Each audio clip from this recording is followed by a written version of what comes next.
Hey YouTube, morning guys.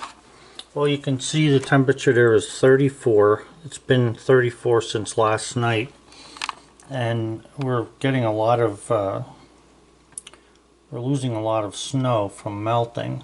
You can see out there how it's melting and coming off the roof and stuff.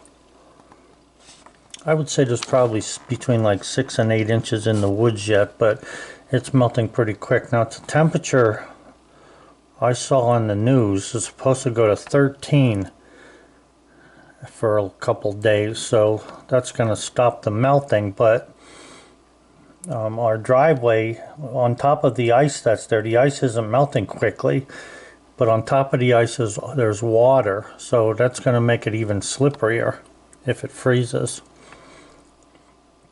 So anyway, that's the start of Tuesday, and we're kind of trapped today because the gas company shut the road down because they want to cross the road with some pipe, so we're not going anywhere today.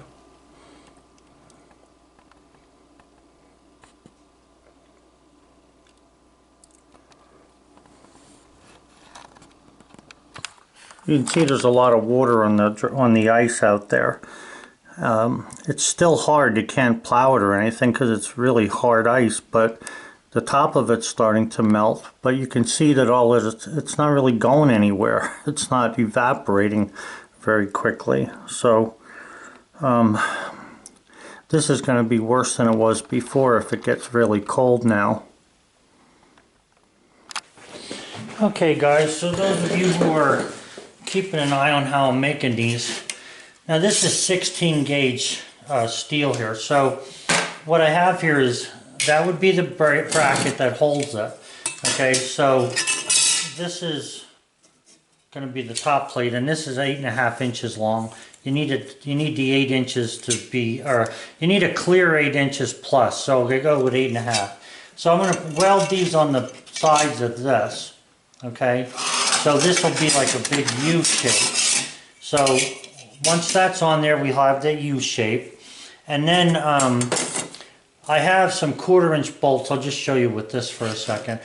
One of these bolts gets bolted on to right in here, or not bolted but welded, and then one gets welded underneath the back of this so that this lays on top of that. So there'll be a bracket here to hold the cant. This hinges itself in there, so that'll be able to go up and down.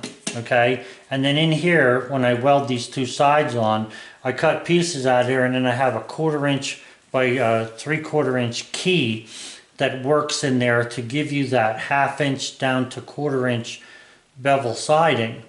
Okay, and that's how this thing works. So I'll show it to you as I go.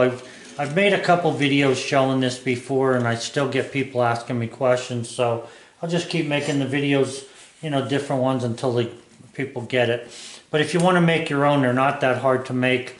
I mean, I can make them. I don't have a problem making them. I usually make at least 2 a week I've been doing. So it's up to you. If you want me to make them, I can make them for you. So I'm going to go ahead and start welding this stuff together now.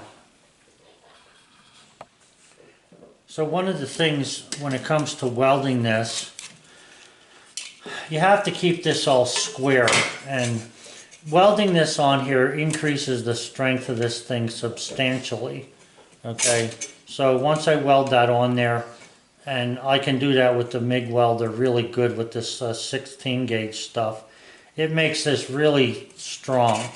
But if you think about it, it's not really this that is holding the weight. It's the bolt that gets bolted on underneath it, plus the plate. Now this isn't it, but it would go in here, and it turns up and down. So this and that is what's taking the weight, not this metal. So that's why I can use 16 gauge. This had to be heavier because you got, you know, a little bit of movement there on that angle iron. So that's how that goes. So anyway, that's what I'm doing with this. And like I say, you want to weld this, and the thing about this is you want to weld it on the outside, not on the inside. So what I do is I go halfway across the metal and I tack it, and then I just go ahead and weld. And you can see where the weld actually makes it through the whole 16th inch plate, even in the corner. It just doesn't give you any slag on the inside corner. Because if it did, if sometimes these move side to side, if it gets hung up on this, then it wouldn't lay down and give you the right measurement. So this way here, it does give you the right measurement for the siding.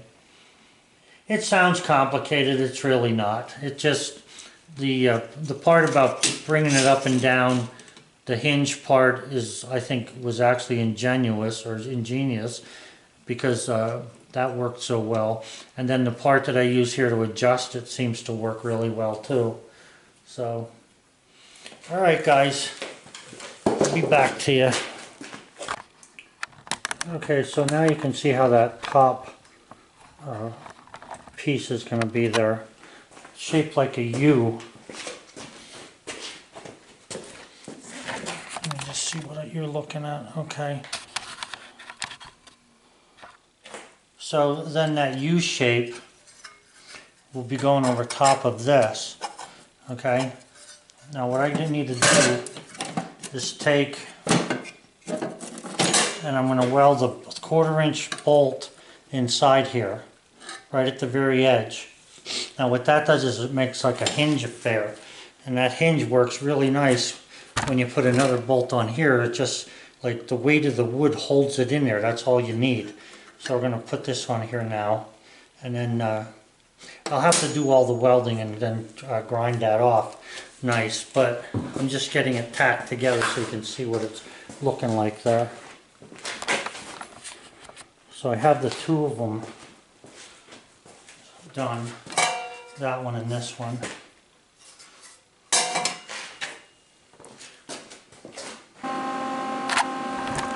Okay, so now that's not finished being welded on there, but I just want to show you what I have. So this is the bottom bracket, the heavy bracket, the plate that's going to hold on to the sawmill. Okay, so this is a pin, a 1/4 inch thick pin resting on there. So we have this 1/4 inch pin resting on here. So what we'll do is we put that down on top of that. This holds that flat, but it also allows it to swing like a hinge. So all we have to do is put the pieces in the front here for the adjustment of the height of the cutter. Or I mean of the height of the knife that's in there to hold that up. So like I say, it works really good as a hinge. You just put a bolt there, 1/4 inch, 1/4 inch. Make sure there's no weld in the back of this bolt or in the front of this bolt. Okay, you can weld all along here, but you don't want it to be here or on top of the pin, because you want that to be able to lay flat there, and then it'll work like this. And like I said, these pieces will be welded on the back here to be able to keep this thing so that it holds the cant. About 1 inch high you need that. So the two pins are on one set, so I have to finish putting a pin on this other one here, this one here, and then I can go ahead and weld everything up. And I got to cut these holes in the side here for the key. So I'll show you that when I get to it. It probably won't be today because it's 3 o'clock already and I have some things I need to go do. Okay, so here's the other one then. The pin's welded onto the base plate in about 3/8 of an inch. This one's welded on right at the end. Okay, let me see what you're seeing here. Yeah, this one's welded on right at the end. Put that on there, and then you want enough room that this plate, when it's welded straight on there, will have, you know, the weld won't be in the way of the weld that's on this bolt. And it won't be because it's only right at the very bottom. So like I say, that works like a really nice hinge effect there. Alright, so hopefully if somebody's out there watching how I make these, they're very simple and they work really good. I mean, the people that have them and who have used them have called me and told me about how well they work, the idea of how I make it happen. So Alright, so one is one way, one is the other way. In other words, this side that holds onto the beam is down on the right, that one is on the left, as you can see here. So we should be good with that. Now all I need to do is get this all welded up and then put the key across there, and I'll show you that later on. Okay guys, have a good one.